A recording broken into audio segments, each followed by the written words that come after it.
In old Babylon, there once lived a very rich man named Arcad. Far and wide, he was famed for his great wealth. You, Arcad, are more fortunate than we. You have become the richest man in Babylon while we struggle for existence. You can wear the finest garments and you can enjoy the rarest foods, while we must be content if we can clothe our families in raiment that is presentable and feed them as best we can. Yet we were once equal. We studied under the same master, we played in the same games, and in neither the studies nor the games did you outshine us. And in the years since, you have been no more an honorable citizen than we. Why then should a fickle fate single you out to enjoy all the good things of life and ignore us who are equally deserving? Yes, I understand your questions.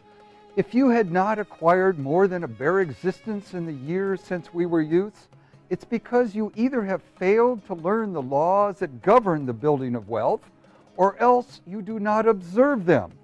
In my youth, I looked about me and saw all the good things there were to bring happiness and contentment, and I realized that wealth increased the potency of all of these. With wealth, many things are possible. One may ornament the house with the richest of furnishings. One may sail the distant seas. One may feast on the delicacies of far lands. One may buy the ornaments of the gold worker and the stone polisher. One may even build mighty temples for the gods. One may do all of these things and many others in which there is delight for the senses and gratification for the soul. And when I realized all this, I declared to myself that I would claim my share of the good things in life. Being, as you know, the son of a humble merchant, and not being endowed with superior powers or wisdom, I decided that if I were to achieve what I desired, time and study would be required. Therefore, I decided to find out how one might accumulate wealth, and to make this my task and do it well. Arcad found employment as a scribe in the Hall of Records, and long hours each day he labored upon the clay tablets. Week after week and month after month he labored, yet for his earnings he had nothing to show. Food and clothing and penance to the gods and other things of which he could remember not what absorbed all his earnings, but his determination did not leave him. And one day Algamish, the investment advisor, came to the house of the city master and ordered a copy of the 9th law. I must have this in 2 days, and if the task is done by that time, I will give you 2 coppers. So Arcad labored hard, but the 9th law was long, and when Algamish returned, the task was unfinished. Algamish was angry. Algamish, you are a very rich man. Please tell me, how may I also become rich? And all night I will carve upon the clay, and when the sun rises, it shall be completed. You are a forward knave, but we will call it a bargain. All that night Arcad carved, though his back pained and the smell of the wick made his head ache until his eyes could hardly see. And when Algamish returned in the morning, the tablets were complete. Now tell me what you promised. I found the road to wealth when I decided that a part of all I earned was mine to keep, and so will you. Is that all? That was sufficient to change the heart of a sheepherder into the heart of an investment advisor. But all I earn is mine to keep, is it not? Oh, far from it. Do you not pay the garment maker? Do you not pay the sandal maker? Do you not pay for the things you eat? What have you to show for your earnings for the past month or the past year?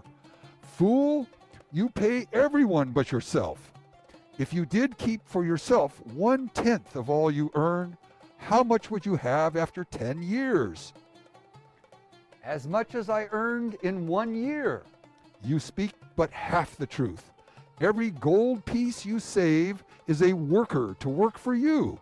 Every copper it earns is its child that can also earn for you.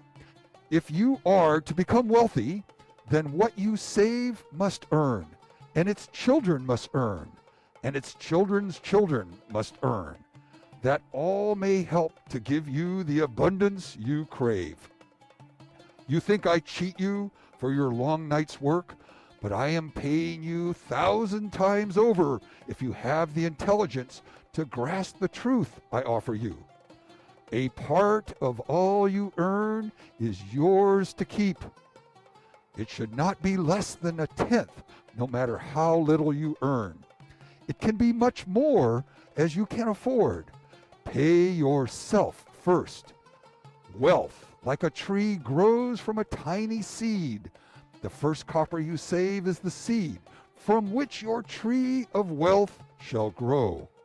The sooner you plant that seed, the sooner shall the tree grow, and the more faithfully you nourish and water that tree with consistent savings, the sooner you may bask in the contentment beneath its shade. A 12th month after Algamish had gone, he again returned. Arcad, have you paid to yourself not less than 1/10 of all that you have earned over the past year? Yes, master, I have. Oh, and what have you done with it? I have given it to Asmur, the brickmaker, who told me he was traveling over the far seas where he could buy for me the rare jewels of the Phoenicians. When he returns, we shall sell these at high prices and divide the earnings. Oh, every fool must learn. But why trust the knowledge of a brickmaker about jewels? Would you go to the bread maker to inquire about the stars? No, you would go to the astrologer if you had the power to think. Your savings are all gone. Youth, you have jerked your wealth tree up by the roots. But plant another. Try again. And next time, if you need advice about jewels, go to the jewel merchant. If you want the truth about sheep, go to the herdsman. Advice is one thing that is freely given away, but watch that you take only what is worth having. He who takes advice about his savings from one who is inexperienced in such matters shall pay with his savings, thereby proving the falsity of such opinions.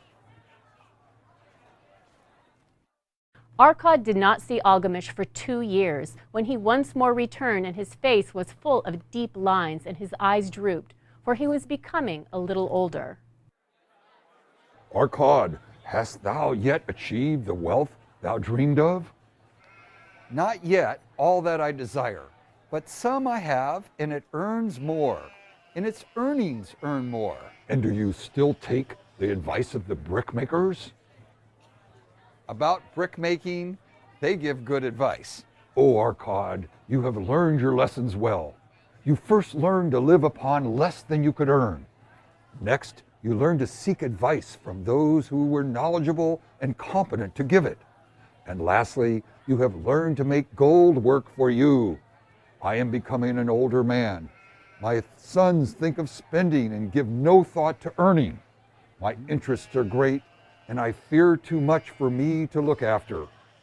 If you will go to Nippur and look after my lands, I shall make you my partner, and you shall share in my estate. So Arcad went to Nippur and took charge of Algamish's holdings, which were large. So he prospered much, and when the spirit of Algamish departed for the sphere of darkness, Arcad did share in his estate, as Algamish had arranged under the law. What then do you advise us to do, that we may also become rich? The years have passed, and we are no longer young women and men, and we have nothing put by. I advise that you take the wisdom of Algamish and say to yourselves, a part of all I earn is mine to keep. Say it in the morning when you first arise. Say it at noon. Say it at night. Say it each hour of the day. Say it to yourself until the words stand out like letters of fire across the sky. Impress yourself with the idea. Fill yourself with the thought. Then take whatever portion seems wise. Let it not be less than 1/10 and invest it for the long term in a low-cost, diversified way.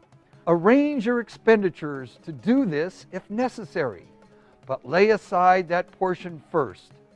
Soon you will realize what a rich feeling it is to have something upon which you alone have claim. Then learn to make your treasure work for you. Make its children and its children's children work for you. Ensure income for thy future. Look thou at the aged, and forget not that in the days to come thou also will be numbered among them. Therefore invest thy treasure with greatest caution, that it not be lost. Unusually high rates of return are deceitful sirens that sing to lure the unwary upon the rocks of loss and remorse. Counsel with wise men. Seek the advice of advisors whose daily work is handling money. Let them save you from such an error as myself made in entrusting my money to the judgment of Asmur, the brickmaker. A fair return for the risk taken should be your goal. The turning point in these men's and women's lives came upon that day when they realized the truth that had come from Algamish to Arkad, and from Arkad to them. A part of all you earn is yours to keep.